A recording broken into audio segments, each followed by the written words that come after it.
There is a CEO sitting in an office in Atlanta in 1930. He is not especially busy. In fact, if you listen carefully, you can hear him through the door, talking about his golf game. A 22-year-old store manager is standing in the hallway waiting. He has ideas, he has questions. He has driven a long way to share them. And he is being told the man cannot be disturbed. That 22-year-old walked out, drove back to Florida, and made a decision. Not just to start his own store. That part most people know. But to build it on a principle so counterintuitive, so contrary to everything conventional business logic said was true, that the people who heard it probably thought he was naive. He was going to give it away. The ownership, the profits, the stock, all of it, to the people stocking the shelves and running the registers. That company is now worth over $60 billion.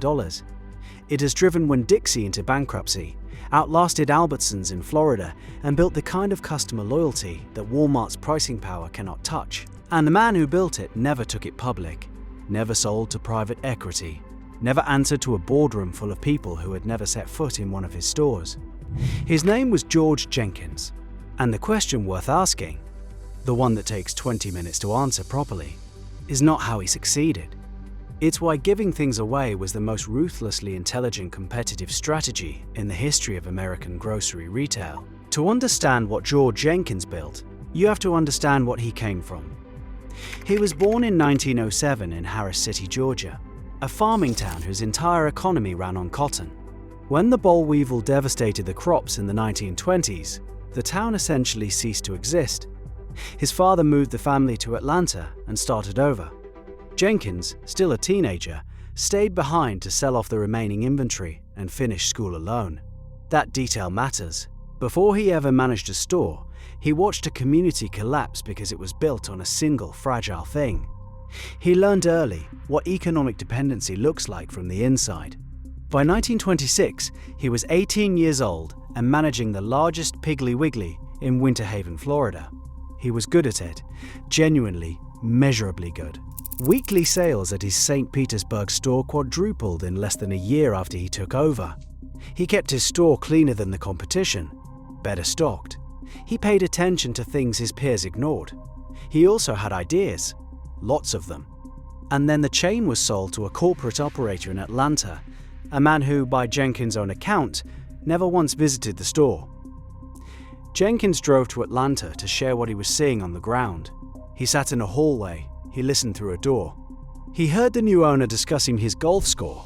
He drove back to Florida and quit. What happened next is where most accounts focus. In the middle of the Great Depression, September 6, 1930, George Jenkins opened his first store, a 3,000 square foot operation in Winter Haven, directly next door to the Piggly Wiggly he had just left. He incorporated Publix food stores with 30 shares at $100 each. He kept 13 for himself. He sold 4 to friends. The butcher bought 4. The assistant manager bought 4. He raised $2,500 in total. He was 22 years old. The country was in economic freefall. And the first thing he did, before the sign was up, before the shelves were stocked, was make sure the people who worked for him owned a piece of what they were building. Here is what makes the George Jenkins story genuinely strange if you think about it carefully. He was not operating in a moment that rewarded generosity. It was 1930. Capital was scarce. The economy had just fallen off a cliff. Every rational business mind of that era would have said, hold your equity tightly, maximize your personal ownership, grow the business first, share the rewards later, if at all. Jenkins did the opposite from day one. And the conventional wisdom he rejected was not wrong exactly. It was simply operating from a different model of what creates durable competitive advantage. Most businesses, then and now, operate from what we might call the control model. The logic is straightforward. Ownership concentration keeps decision-making clean, protects the founder's vision, and maximizes returns for the people who took the risk. It is rational. It is coherent. And in the grocery industry of the mid-20th century, it was nearly universal. Kroger went public. Winn-Dixie went public, Albertsons went public. They answered to shareholders. They optimized for quarterly performance. They treated labor as a cost variable, something to be minimized, managed, and when necessary replaced. Jenkins watched all of this, and he kept doing what he had always done. In 1935, he formalized profit sharing for his employees. In 1940, mortgaging an orange grove he had bought during the Depression as collateral, he borrowed $70,000 and built what his bankers called, with a mixture of admiration and disbelief, George's marble, glass, and stucco food palace. It had air conditioning, fluorescent lighting, an electric eye automatic door, the first in Florida, custom refrigeration cases, piped-in music, a parking lot. It was called a food palace, and he meant it, not for the store's sake, for the people inside it, both the ones shopping and the ones working. By 1959, he made company stock available to every associate. By 1975, Publix was one of the first major retailers in the country to adopt a formal employee stock ownership plan. Employees wore badges that said, "I am a Publix stockholder." Now here is the detail that most accounts of this story leave out, and it is the detail that changes everything. Quick pause. I want to know what you think. If you were building a company from scratch, and someone told you the most powerful competitive move you could make was to give away ownership to your employees, would you believe them? Drop your answer below. Here is what most people get wrong about the employee ownership story. They hear it and they think, generosity. They think Jenkins was a good man who wanted to share the wealth. And that may well be true. By every account it was. But framing it as generosity fundamentally misreads what he was doing. It treats the outcome as a byproduct of virtue, when it was actually the product of a very precise understanding of human psychology.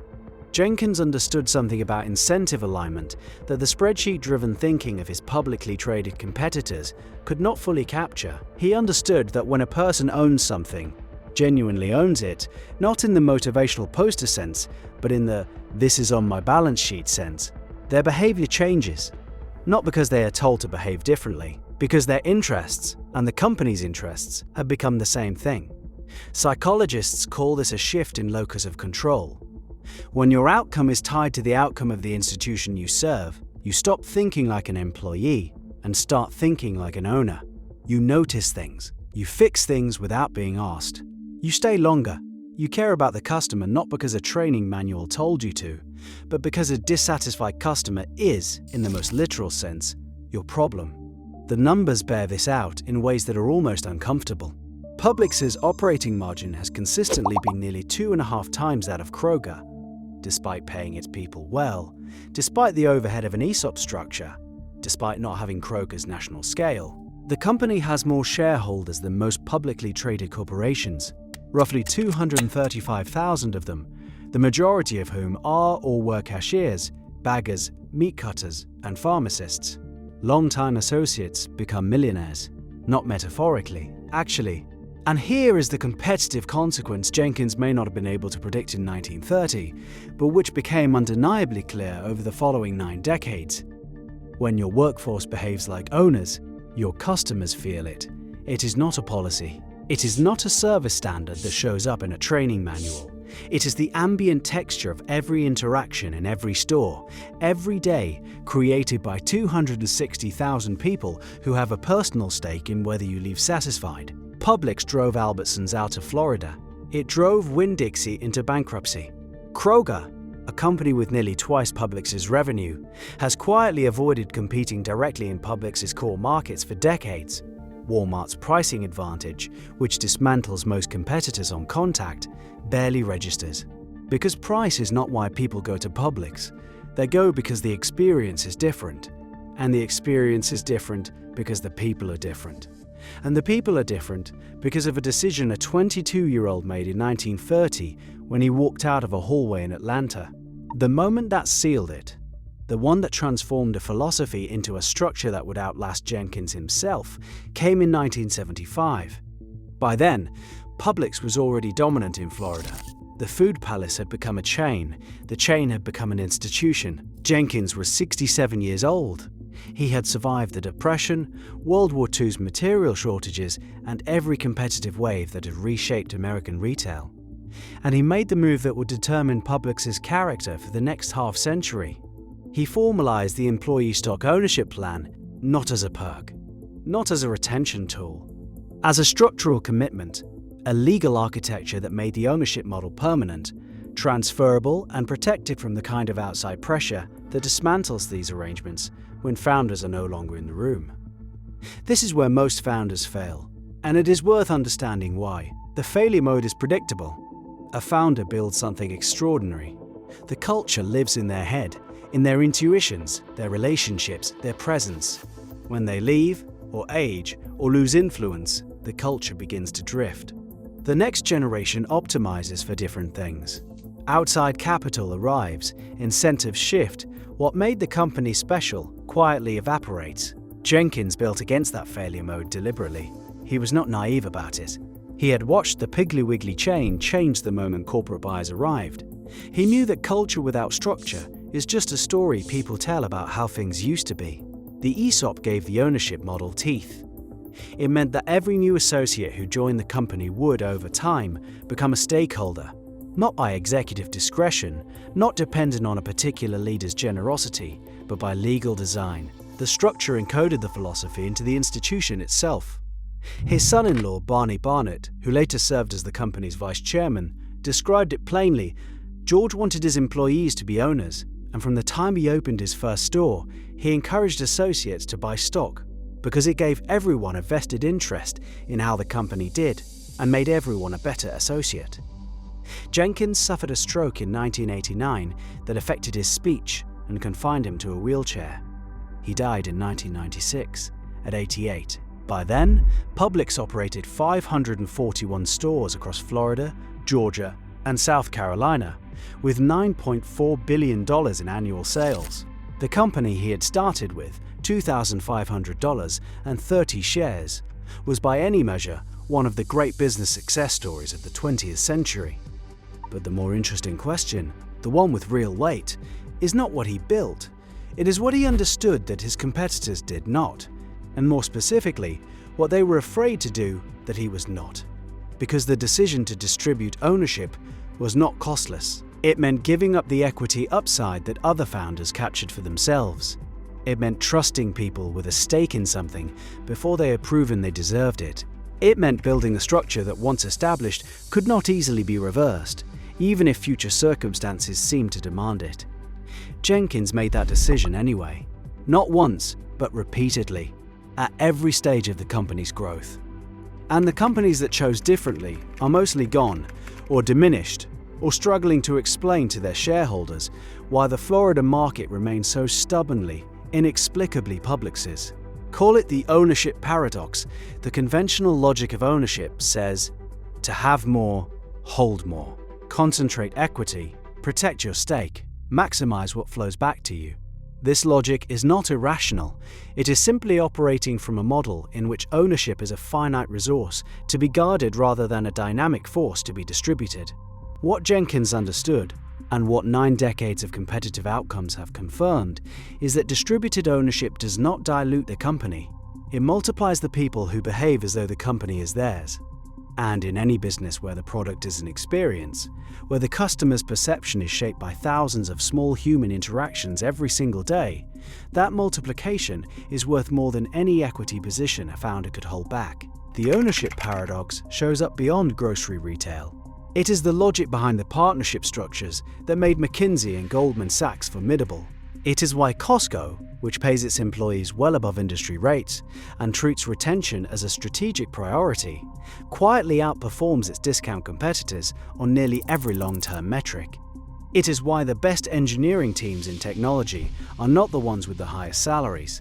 They are the ones where the engineers feel like they are building something that belongs, in some meaningful sense, to them. The trap that Jenkins avoided, the one his publicly traded competitors fell into, is the short-term pressure that arrives the moment you have outside shareholders. When your quarterly earnings are visible to people who did not build the thing, the incentive to optimize for the next 90 days overrides the instinct to invest in the next 90 years. Labor becomes a line item. Culture becomes a liability. The things that made the company exceptional become the first casualties of efficiency.